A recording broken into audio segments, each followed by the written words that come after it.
pour les connaisseurs et les spécialistes, pour les techniciens et les passionnés, pour les applicateurs et les managers, pour les testeurs et les networkers, pour les vendeurs et les experts, pour vous. Mapei Academy.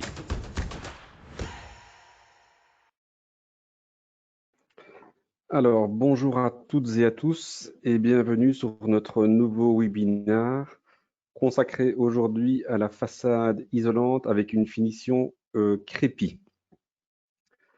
Tout d'abord, qu'est-ce qu'un webinaire et pourquoi en fait-on? Dans la conjoncture actuelle, en attendant le retour des formations physiques, donc on a décidé de diffuser des formations via le biais de webinaires pour vous permettre de vous tenir informés sur nos systèmes et nos produits. Diffusion facile d'accès de chez vous ou du bureau. Diffusions qui ont lieu les premiers et troisièmes jeudis du mois sur différentes thématiques.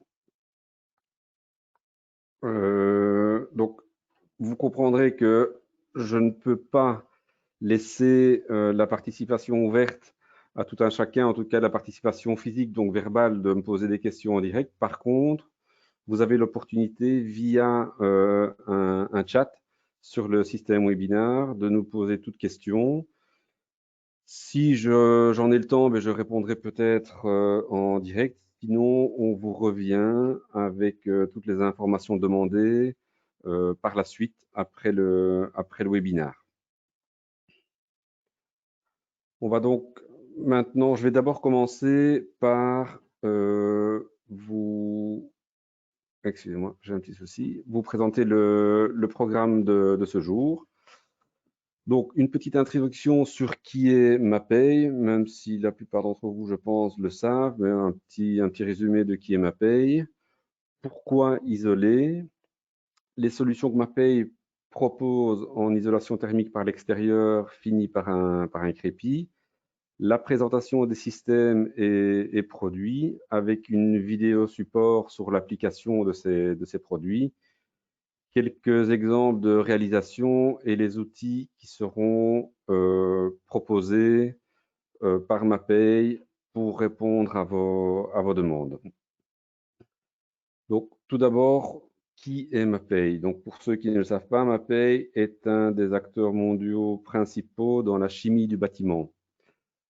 Donc, c'est-à-dire qu'au travers de 16 lignes de produits différentes, Mapei propose des solutions et des systèmes qui vont de l'étanchéité des murs enterrés jusqu'à l'étanchéité des toitures plates, en passant par tout ce qui est adhésif de tout type de revêtement, mastic, silicone, mortier spécifique, enfin toute la chimie du bâtiment. Mapei Benelux, donc que nous représentons, est une succursale commerciale de la société Mapei. Donc nous ne fabriquons rien en Belgique, nous distribuons les produits fabriqués d'une part et principalement dans notre usine mère en Italie, mais aussi en France et en Allemagne pour quelques-uns de nos produits. Mapei est présent partout dans le monde au travers de usines dispersées sur les 5 continents, avec un axe principal fixé sur la recherche et le développement pour être au quotidien à jour avec ce qui se passe sur le marché. Pour la suite du webinaire, vous comprendrez que je vais couper ma webcam pour votre confort, mais vous continuerez à entendre la présentation que je vais vous faire. Donc voilà, en principe, ma webcam est coupée. Donc on va rentrer dans le vif du sujet et se poser la question du pourquoi isoler. Pour ceux qui ont déjà participé au webinaire précédent, non, il y a deux ou trois webinaires. On avait réalisé un webinaire consacré à la façade isolante, plus un revêtement dur. Donc, la première partie ici, pourquoi isoler, va vous rappeler quelque chose parce que c'est plus ou moins le même chapitre. Mais je vais faire un petit retour là-dessus en vitesse. Mais isoler les façades, va permettre de réduire la consommation énergétique des bâtiments et de réduire aussi les émissions de CO2. Attendez, j'ai mon écran qui part tout seul. Vous verrez qu'ici, je ne me suis consacré que au résidentiel en Wallonie. Donc, vous pouvez voir sur ces schémas-ci que la consommation énergétique dans le résidentiel concerne 23% de la consommation totale sur la Wallonie et les émissions de CO2 concernent 13% des émissions totales. Donc, c'est quand même quelque chose de relativement important sur lequel il faut travailler. Et notamment dans cette déperdition, on peut voir ici sur le petit graphique que j'ai repris que les murs représentent 20 à 25% des déperditions de chaleur et donc des surconsommations énergétiques. Ici, vous avez deux petits graphiques. Le premier, celui de gauche, reprend une photographie qui date maintenant de 2-3 ans, mais sur la situation des logements wallons, point de vue énergétique. Le graphique de droite nous montre ce qu'il faudra atteindre pour répondre aux exigences et aux normes européennes d'ici 2050. Vous pouvez voir qu'on va passer du blanc au noir, enfin voire du rouge au vert. Donc il faut faire une revisite complète de tout le parc immobilier wallon pour pouvoir répondre aux exigences et normes européennes. Pour ce faire, et c'est pour ça que c'est intéressant, en tout cas en tant qu'entrepreneur, de s'y intéresser, pour ce faire, de grosses sommes d'argent vont devoir être investies pour refaire toutes les façades. Dans le graphique qui est repris ici, enfin, sur ce slide, on voit que la partie orange est la partie des investissements nécessaires pour arriver aux exigences au niveau des murs. Il faudra bien sûr intervenir sur toutes sortes d'autres choses, mais la partie mur concerne une grosse part des investissements qui devront être faits pour arriver aux performances voulues. Point suivant, donc on va arriver aux solutions que propose Mapei pour l'isolation des murs et en l'occurrence l'isolation donc par l'extérieur avec une finition crépi. Donc Mapei a développé pour vous plusieurs systèmes. On a déjà vu précédemment avec les parements durs. On va voir les suivants avec la finition crépi. Des systèmes qui permettront en tout cas de réduire les consommations et donc de faire des économies d'énergie fossile et électrique.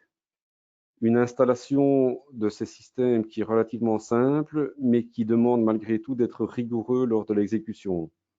En effet, l'application techniquement n'est pas compliquée, mais il faut faire attention à beaucoup de points de détail pour garantir une isolation optimum. Un bâtiment isolé permettra aussi un meilleur confort de vie à l'intérieur. En effet, l'ambiance intérieure est stabilisée par l'isolation extérieure et évite en isolant par l'extérieur, on va éviter tout pont thermique qui peuvent générer à l'intérieur des soucis d'humidité et donc de moisissure. Forcément, on intervient aussi d'un point de vue écologique sur l'environnement, vu qu'on émettra beaucoup moins de CO2. Et les performances du bâtiment, et j'entends par là la longévité des bâtiments, va être augmentée de par la réduction des stress thermiques et hygrométriques qui peuvent altérer le bâtiment. Alors, première question qu'on peut se poser, qu'attend-on d'une isolation thermique des murs par l'extérieur? C'est un peu dans le titre, on attendra forcément de bonnes performances énergétiques. On attendra également une étanchéité à l'air et à l'eau. On attendra une esthétique forcément des bâtiments, une pérennité et des performances accrues. Quel support et qu'attend-on du support qui pourra recevoir une isolation thermique par l'extérieur? On attendra du support qu'il soit plan, sain, porteur, stable et solide. Ça paraît logique, mais il faut quand même faire attention à ce que le support, donc le mur, donc il faut que le support puisse recevoir le système. Dans les systèmes que nous allons voir, donc ce qu'on appelle chez Mapei terme système, vous verrez qu'on a là-dedans notamment un système, enfin deux systèmes repris dans un. C'est les un seul et même système avec deux finitions différentes qui sont reprises sous un ATG. Donc, c'est-à-dire que l'ATG, c'est un contrôle extérieur qui permet de garantir un système efficace. Enfin, on y reviendra un peu plus tout à l'heure. Mais donc, ça vous permet à vous d'être certain que le système est valable de manière officielle. Attention, donc une fois que donc on sait ce qu'on attend d'un support, il faut voir aussi si c'est jouable d'installer un système et notamment comment le travailler. Donc il faudra faire ça en fonction de la taille forcément du bâtiment, de sa localisation et de son exposition, et également du climat de la région dans laquelle vont être installés les systèmes. Pourquoi faire attention à tout ça? Parce que certaines choses ont beaucoup d'importance. La première, c'est la couleur du crépi qui aura de l'importance. En effet, plus une couleur est foncée, voire vive, plus elle va absorber la chaleur. Si elle absorbe beaucoup de chaleur, elle va générer mécaniquement des tensions très très fortes. Donc les variations de température, donc les différences chaud-froid, vont générer dans le système des tensions mécaniques qui peuvent être très importantes, plus la couleur sera foncée.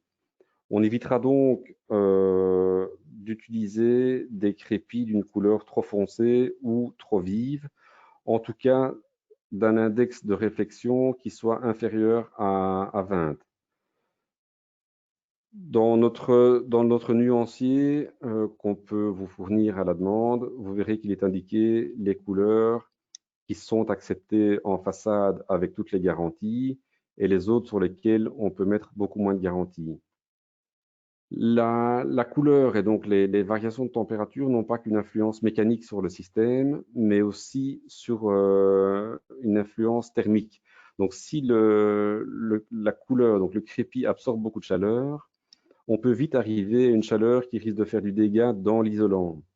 Un isolant polystyrène expansé graphité a un point de fusion qui est relativement bas, aux alentours des 70 degrés, et on peut l'atteindre très très vite en plein soleil, en plein été, avec une façade qui serait noire ou de couleur foncée en tout cas. Donc ce n'est pas juste les sollicitations mécaniques, mais aussi les sollicitations thermiques sur l'isolant qui sont importantes à éviter. Ensuite, en fonction du climat et de l'ambiance dans laquelle on vit, on devra faire attention à la composition du crépi. Il existe trois familles principales de crépi, donc d'enduits de finition. Les enduits à base de silicone, les enduits à base d'acrylique et les enduits à base de silicate de potassium. J'ai repris ici un petit graphique qui vous permettra de vite comprendre lequel il faut choisir.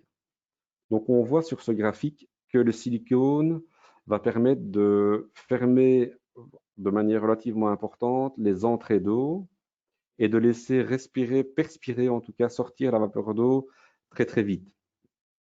Un acrylique sera lui moins étanche, donc laissera rentrer plus d'eau dans le système et mettra beaucoup plus de temps à rejeter cette eau. Donc il est beaucoup moins ouvert à la vapeur d'eau. Et le silicate de potassium, lui, donc ce qu'on appelle en général les enduits minéraux, vont laisser entrer beaucoup d'eau, même s'ils les rejettent très très vite. Donc vous aurez compris, dans un pays comme le nôtre, donc la Belgique, où il peut pleuvoir parfois beaucoup, même si depuis quelques mois on a très peu de pluie, mais on a quand même un pays réputé très pluvieux. La matière idéale sera le silicone. L'acrylique va être dérangeant parce qu'au bout d'un certain temps, l'accumulation d'eau dans le système peut être importante et le système mettra longtemps à rejeter cette eau. Et de même que le silicate de potassium, donc l'enduit minéral, va prendre beaucoup d'eau, même s'il la rejette très vite, il n'aura parfois pas le temps de la rejeter. C'est des systèmes, par exemple, à base de silicate, qui sont très bien dans des pays beaucoup plus chauds, où il pleut une fois, puis après, derrière, on a 30 jours de beau temps. Donc, l'humidité qui a pu rentrer dans le système pourra s'évacuer très vite. Donc, on va privilégier en Belgique les enduits à base de silicone. Là-dessus, donc, je vais vous présenter les systèmes et les produits qui rentrent dans les systèmes Mapei. Donc, dans les composants du système, c'est relativement classique en façade isolante pour ceux qui connaissent la façade isolante. On a forcément un support, un mortier pour coller l'isolant, des accessoires qui viennent dans la façade, des différents profils et accessoires, un mortier qui sert à resurfacer l'isolant, qui va être armé d'un treillis d'armature et qui permettra de recevoir par après un primaire et l'enduit de finition, donc le crépi. Tout d'abord, la préparation du support. Donc c'est important, donc comme on l'a vu au tout début, ce qu'on attendait d'un support, qu'il soit plan et porteur. En rénovation, on risque de tomber sur des supports qui ne sont parfois pas très plans. Le système en lui-même, qu'on verra par la suite, ne va pas permettre de rattraper de grosses irrégularités. Il faudra, avant de pouvoir poser le système, donc redresser les murs sur lesquels il est nécessaire de rattraper des différences. Et on propose à cet effet-là un produit qui s'appelle le Planitop Fast 330. Donc on est sur un cimentage entre guillemets qui va permettre de ragréer des murs de 3 à 30 mm en une seule passe. Et on est sur un cimentage qui est à prise rapide. Donc ça permettra d'éviter toute perte de temps dans la succession des étapes pour réaliser le système. Le temps de séchage donc, va être réduit. On pourra attaquer très vite la pose de l'isolant. Donc une fois que le support est prêt, plan, porteur à recevoir le système, on va pouvoir donc appliquer le Mapei-Term système. Je vais commencer par vous passer une petite vidéo que je vous commenterai en même temps qu'elle est diffusée et on verra par la suite plus en détail les produits qui rentrent dans la vidéo. Donc voilà, vidéo consacrée à l'installation du système Mapei-Term. Les produits et accessoires, vous avez un bref aperçu ici, mais on les verra plus en détail par la suite. Le système va toujours commencer par la pose d'un profil de socle. Donc c'est un profil qui va recevoir le premier lead isolant et qui a deux fonctions. De un, gérer le niveau de départ de la façade isolante. Et ce profil aussi a une fonction, donc il a une pliure en fait en forme de goutte d'eau qui va permettre d'éviter que l'eau qui percole le long de la façade ne vienne longer l'isolant pour gangréner le mur. Donc l'isolant va toujours être maintenu, l'eau via cette goutte d'eau va être maintenue à l'extérieur de la façade sans risque de gangréner la structure. Donc forcément, une fois que le profil de socle est installé, on va commencer par le collage de l'isolant. Donc la préparation de son travail, la préparation du mélange que vous allez voir par la suite. Donc en général, en collage, on travaillera avec un produit qui s'appelle le Mapei-Term AR1 GG, voire le Mapei-Term AR1 Light. On les verra un peu plus en détail par la suite. Donc on est sur des mortiers colle pour isolant. Donc, une fois le mélange réalisé, on appliquera le mortier-colle sur le panneau isolant. Deux techniques possibles que vous allez voir. Donc, soit on travaille au peigne cranté, donc comme un peigne à carrelage, pour répartir de manière uniforme le produit sur le panneau isolant, soit par plot et bande. Donc c'est toujours plot et bande et pas uniquement plot ou uniquement bande. L'objectif en encollage est d'arriver à un transfert qui soit de minimum 70%. Donc ça veut dire 70% de contact entre le support et le panneau isolant au travers de la colle. Vous verrez ici qu'au niveau des ouvertures, donc des baies, on travaillera toujours dans un panneau entier. Les joints de panneaux ne peuvent pas suivre les ouvertures. Donc il faut qu'on travaille en panneau entier en appliquant, comme on le voit ici, un compriband. Donc le compriband, il s'applique dès qu'on est à une jonction entre l'isolant et une autre matière. Le compriband donc, est une bande de mousse expansive qui va permettre de compenser quelques irrégularités et empêcher l'air de rentrer dans le système. Les profils dont je parlais, donc vous verrez, profil, tout n'est pas dans la vidéo, mais donc il y a les profils principaux sont des profils soit de dilatation, soit des cornières d'angle, soit des profils de raccord châssis comme on les voit là. Les profils raccord châssis sont composés d'un profil préentoilé avec un rejet d'eau, d'une bandelette pour pouvoir mettre une protection pour le châssis qui est détachable par la suite, et d'un compriband qui va permettre d'éviter les entrées d'air. Une fois que le panneau est collé, on passera au chevillage. Donc là, on voit, il va installer les cornières de renfort d'angle. Donc ce sont des cornières PVC préentoilées qui vont permettre de venir renforcer tous les angles, donc soit aux ouvertures, soit aux angles du bâtiment. On viendra renforcer sur un point faible qui est l'angle de toutes les ouvertures, le système par ce que j'appelle un mouchoir. Donc c'est un morceau d'entoilage qui vient en plus de la toile principale pour renforcer l'angle de toutes les ouvertures. Donc dans la première couche de surfaçage, donc du cimentage de l'isolant, on va venir dérouler un tri d'armature, un tri de fibre de verre qui va mécaniquement renforcer le système. Au même titre qu'on installe une paillasse dans un béton, là on installe ici un tri de fibre de verre dans le mortier de marouflage, donc le mortier colle de marouflage. On viendra ensuite poser une deuxième couche de sous-enduit de lissage pour obtenir quelque chose qui soit parfaitement plan. La finition crépi ne permet pas de récupérer des irrégularités. Donc il faut que la phase de cimentage soit parfaite pour recevoir le crépi.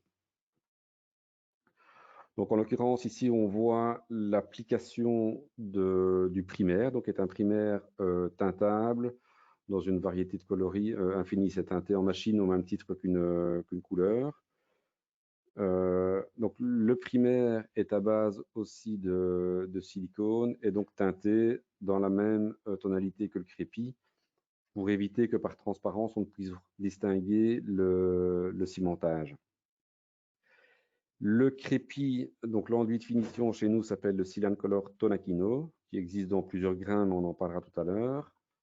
Donc voilà, c'est un enduit prêt à l'emploi, relativement facile à travailler. L'épaisseur de l'enduit dépend en fait du grain choisi. Donc on ne redresse pas un mur avec cet enduit-là, on s'appuie vraiment sur le grain choisi pour venir le travailler. Donc vous avez vu de manière rapide la manière de poser le système et de le finir. On va rentrer maintenant un peu plus dans le détail des produits. Donc, je remets en route le PowerPoint. Donc, l'encollage du panneau, la première phase. L'encollage du panneau, comme je l'ai dit, le transfert de colle en tout cas, doit atteindre minimum 70% et se fera au moyen du Mapétherm AR1GG ou AR1 Lite qu'on va voir tout de suite après. Comme je l'ai dit lors de la vidéo, comme on le voyait sur la vidéo, les panneaux seront toujours appareillés de façon plane, à joints serrés et alternés.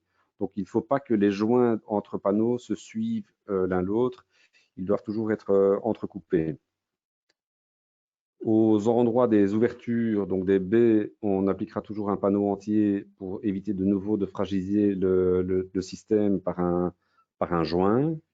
Et s'il devait y avoir des vides parfois entre panneaux, enfin un joint pas tout à fait serré, on viendra, avant les autres phases, combler ce vide avec une mousse polyuréthane. L'encollage est très très important, c'est la base du système. Un encollage qui ne serait pas suffisant peut générer de gros dégâts. On le voit ici sur 2 photos. Donc un encollage où on n'atteint pas du tout les 70% de transfert de colle et où on ne referme pas le bord des panneaux. Donc l'encollage a été fait juste avec des plots, sans faire de bande périphérique au panneau, et donc génère pas mal de soucis de décollement. Essentiellement lié à 2 choses. La première, c'est le vent. Le vent qui tourne autour d'un bâtiment crée une dépression, donc qui tire sur le système et qui peut parfois être très puissant, cette dépression. Donc, elle peut arracher le système du support si le collage n'est pas suffisant. Et alors, les variations de température aussi. Un isolant en été et en hiver va travailler de 2 façons différentes. En hiver, la face extérieure de l'isolant va être très froide, mais la face intérieure va rester, elle, dans une température plus ou moins ambiante. Ce qui fait que le panneau va avoir tendance à tuiler. Donc, c'est-à-dire que le panneau va se refermer un peu sur lui-même. Donc, la face la plus froide va se rétrécir et la face la plus chaude va s'expanser un peu. Et donc, le panneau travaille et peut provoquer le décollement. En été, on sera sur l'effet inverse. Donc, c'est-à-dire que la face extérieure va être beaucoup plus chaude, la face extérieure de l'isolant, donc beaucoup plus chaude que la face intérieure de l'isolant. Et donc, le panneau va travailler dans l'autre sens. Ça veut dire que, et travaille parfois sur une même journée beaucoup. Donc, en plein été, eh on va avoir, ou comme on l'a eu pour l'instant, donc des journées qui montent à 30 degrés et la nuit qui redescend à 10, le panneau travaille sans cesse et donc tire sur la colle. Alors, les produits utilisés, donc je l'avais déjà cité lors de la vidéo, les produits utilisés pour le collage du panneau, on en retiendra 2. Donc, le premier, c'est le Mapétherm AR1GG. Donc, il va permettre de coller, et vous le verrez par la suite, de surfacer aussi l'isolant, ou éventuellement le Mapétherm AR1 Light. L'avantage du Light, c'est qu'il peut être travaillé en plus forte épaisseur. Donc, un mur qu'on n'aurait pas redressé, mais sur lequel, donc un support, un mur qu'on n'aurait pas redressé, sur lequel il faut récupérer quelques différences de planité, on pourra le faire avec l'AR1 Light, que l'AR1 GG lui demande d'avoir un support qui soit déjà plan, et donc on ne peut pas le travailler en épaisseur. Quand je dis rattraper quelques différences, c'est des différences qui ne dépasseront pas 10 mm, 10 à 15 mm maximum avec l'AR1 Light. Une facilité aussi de travail parce qu'on est sur un produit qui est allégé, donc sur un volume de colle identique, cette colle-là est beaucoup plus légère et beaucoup plus maniable. Après, ça a peu d'importance dans le slide qu'on voit ici. On voit la résistance aux impacts qui est améliorée avec le Mapétherm AR1 Light, mais c'est surtout ça quand on l'utilise en tant que mortier de surfaçage. Pour le collage, ça n'a pas grande incidence. Comme je l'ai dit lors de la vidéo, 2 techniques sont admises pour la pose de l'isolant, pour le collage de l'isolant. Donc, soit en plein bain au travers d'un travail au peigne, donc à la spatule crantée, minimum 10-10 pour avoir un transfert de colle suffisant, soit la technique bande et plot, du moment qu'on arrive au final, une fois la colle écrasée, à un transfert de 70%. Le panneau qui sera collé, le panneau isolant, il y a plusieurs possibilités de matière. Ici, moi, j'ai décidé de ne parler que de ce qui se fait le plus, c'est-à-dire le polystyrène expansé, donc ce qu'on appelle les panneaux EPS. Et au jour d'aujourd'hui, essentiellement le polystyrène expansé graphité, donc les panneaux gris. Pourquoi ceux-là? Parce qu'ils ont une meilleure performance énergétique Et au jour d'aujourd'hui, la différence entre un polystyrène expansé graphité et un non graphité, la différence de prix est devenue très très faible. Donc on partira systématiquement sur un graphité.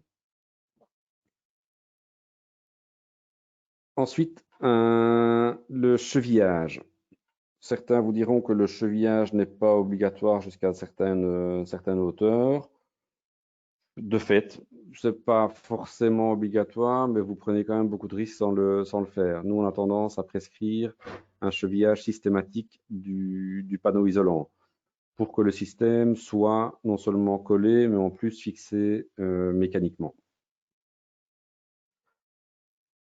On en arrive au système principal chez Mapei, donc Mapei Term System, pour lequel j'ai donné deux dénominations, la classique et la plus. En fait, il s'agit juste de deux finitions différentes. Donc, toute la première partie qu'on vient de voir de l'encollage du panneau, quel que soit le système, donc vous verrez, on a le Mapei Term System classique, le plus, et le premium qu'on verra par la suite. La première phase d'encollage du panneau est identique dans les trois systèmes. Pour ce qui est donc du système dit classique et plus, donc comme je vous l'ai dit tout à l'heure, on bénéficie d'un agrément technique, donc d'un ATG. L'ATG, donc, c'est un label de qualité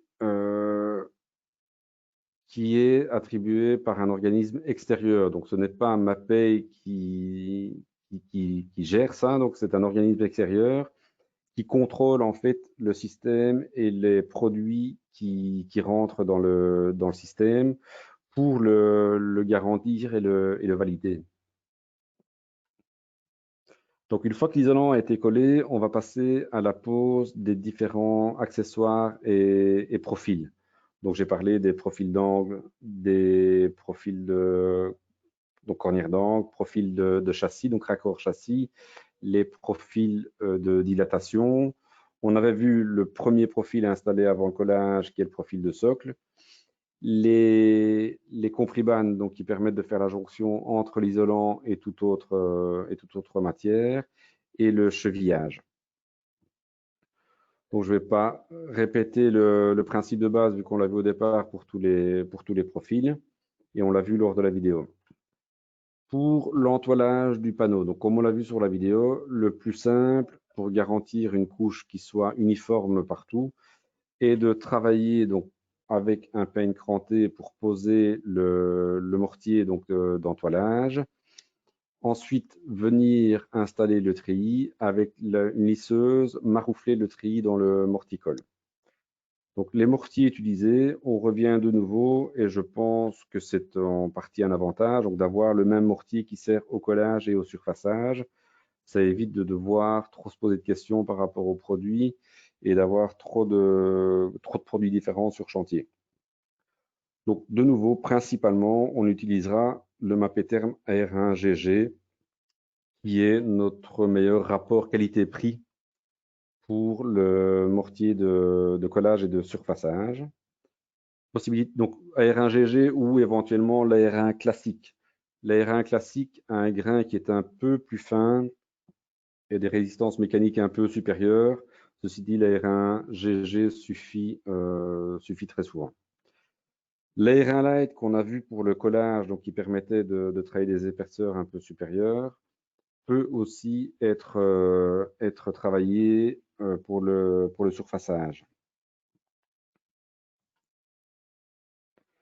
Le treillis d'armature, donc treillis de fibre de verre résistant aux alcalis, qui est le Mapei Term Net chez nous, donc qui doit être posé sur toute la surface, qui doit être relié à tous les profils installés, donc que ce soit profil d'angle, profil de dilatation ou profil de raccord châssis.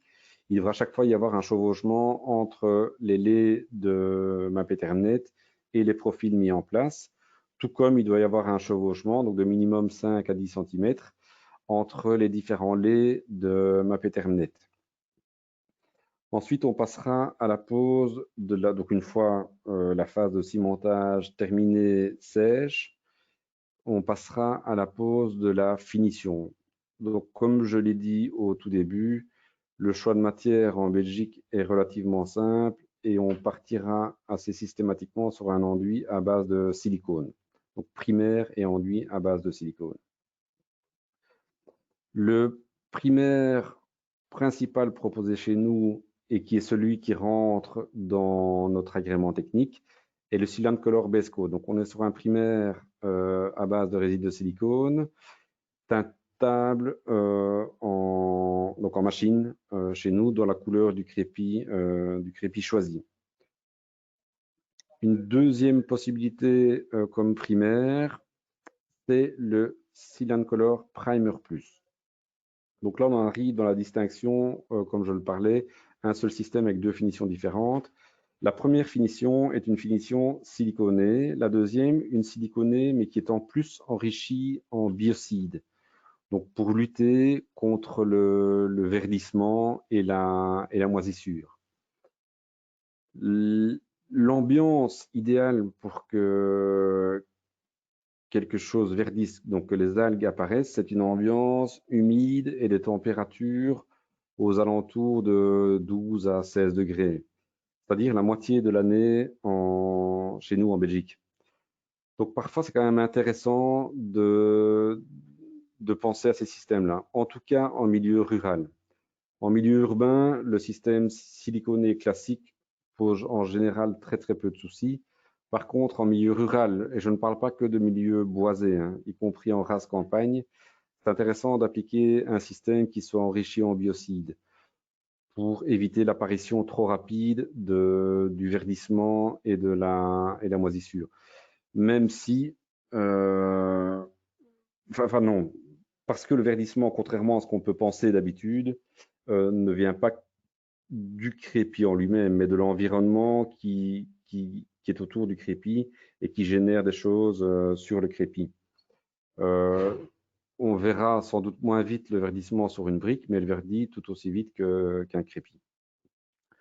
Donc, par contre, donc pour en revenir au primaire, le Sealant Color Primer Plus, lui n'est pas teintable. On est sur un primaire pénétrant et transparent, mais qui permettra de lutter dès la base contre l'apparition du verdissement. Ensuite, les enduits de finition, donc le crépi proprement dit. Le principal, donc le siliconé, c'est le Sealant Color Tonakino. Le Sealant Color Tonakino est un enduit à base de silicone. Comme on l'a vu au départ, les enduits à base de silicone vont être fermés aux entrées d'eau, donc relativement fermés aux entrées d'eau, mais rester ouverts à la diffusion de vapeur d'eau. Ils existent dans 4 granulométries, donc en 0,7 mm, 1,2, 1,5 et 2 mm. En Belgique, le 2 mm est très très peu travaillé et peut générer de toute façon beaucoup plus rapidement des problèmes de verdissement. Plus le grain est gros, plus la façade peut retenir l'humidité en sa surface, se nourrir des poussières de terre et autres qui se baladent et créer un substrat très favorable à l'apparition du verdissement. Donc, on est en général, le marché wallon en tout cas, est sur du 1,2 ou 1,5 mm. Le 0,7 est quand même de plus en plus utilisé pour une finition qui soit un peu plus lisse qu'un crépi classique. Ceci dit, pour utiliser un 0,7, il faut que la préparation, donc la phase d'entoilage, le cimentage, soit parfaitement en plan parce que le grain ne pourra camoufler aucun défaut. Plus le grain est fin, plus on verra les défauts sur une façade. Et donc, le grand frère du Sealant Color Tonakino est le Sealant Color Tonakino Plus. Donc, de nouveau, comme le primaire, on est ici sur un enduit donc à base de silicone, mais en plus enrichi en biocide. Donc, ce qui va permettre de lutter contre, comme je l'avais dit, contre l'apparition du verdissement et de la moisissure. Et le Tonakino Plus bénéficie aussi d'une technologie qu'on appelle Drop Effect. Donc, c'est-à-dire que c'est un effet perlant, en fait. L'eau va perler sur l'enduit avant de pouvoir commencer à essayer d'y pénétrer. Donc, finition, un primaire Sealant Color Base Coat, 2 finitions possibles, Color Tonakino ou Color Tonakino Plus enrichi en biocide.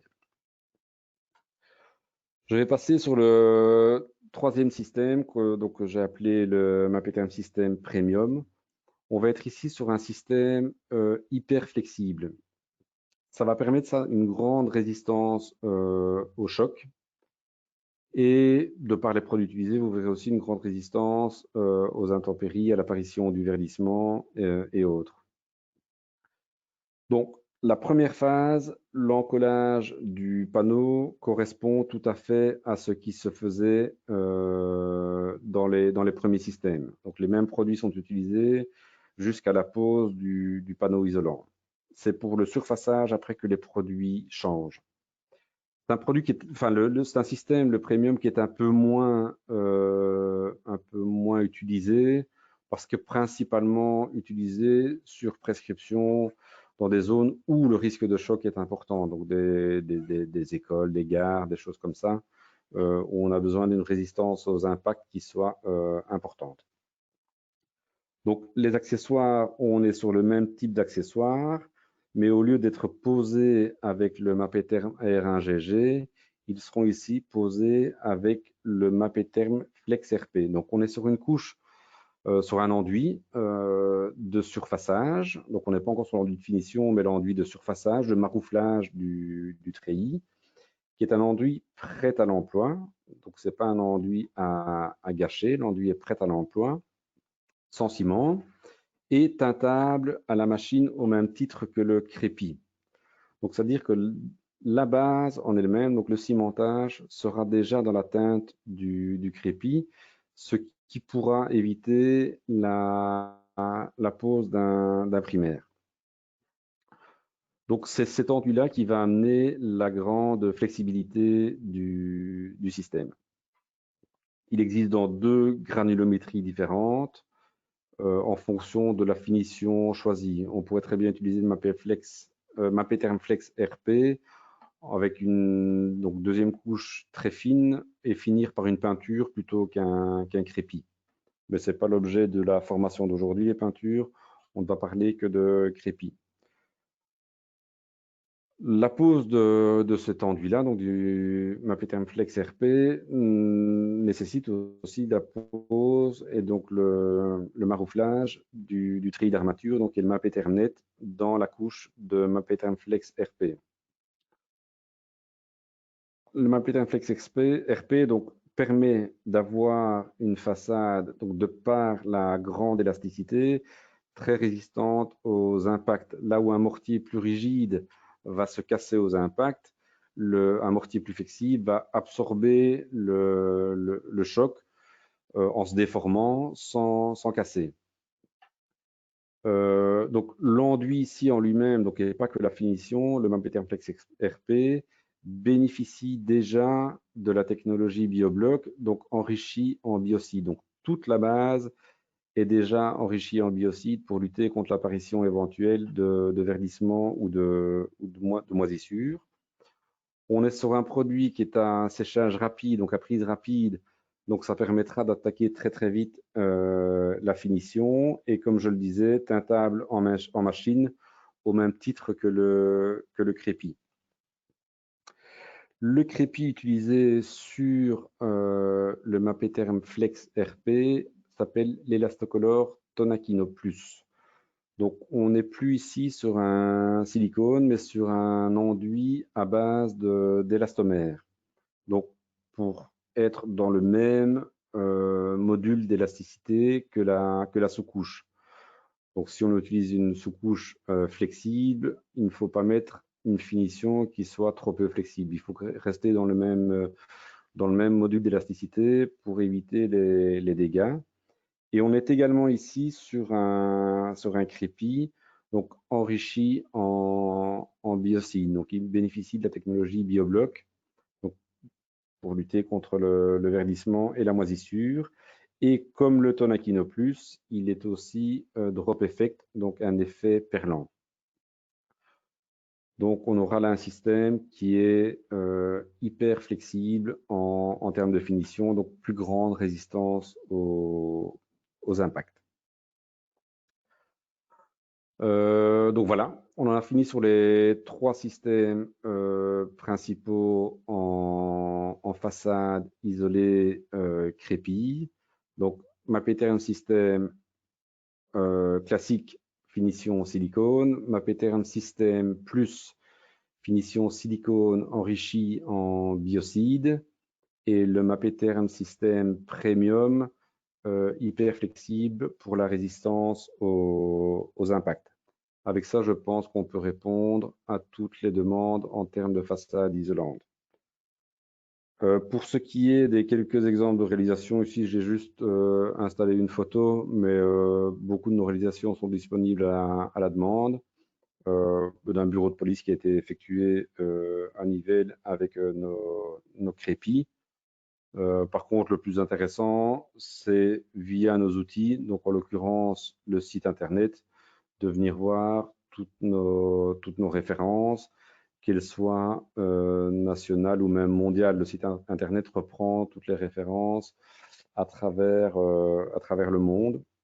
Donc, petit rappel, mappay.be, mais mappay.be vous donne accès aussi à toutes les fiches techniques, tous les systèmes. Enfin, il y a une grande somme d'informations disponibles sur notre site.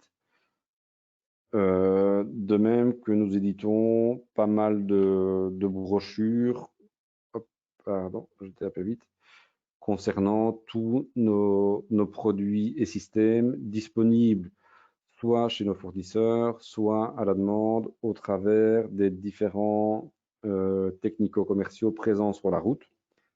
À cet effet, je vous fais une petite présentation rapide des gens à qui vous pouvez avoir affaire et à qui en tout cas vous pouvez faire vos demandes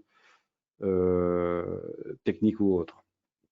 Rodolphe Nicolas, donc, qui est le responsable des ventes pour la partie francophone du Benelux. Frédéric Balleux, qui s'occupe de la province du Brabant wallon et de Bruxelles. Raphaël Verset, c'est moi-même.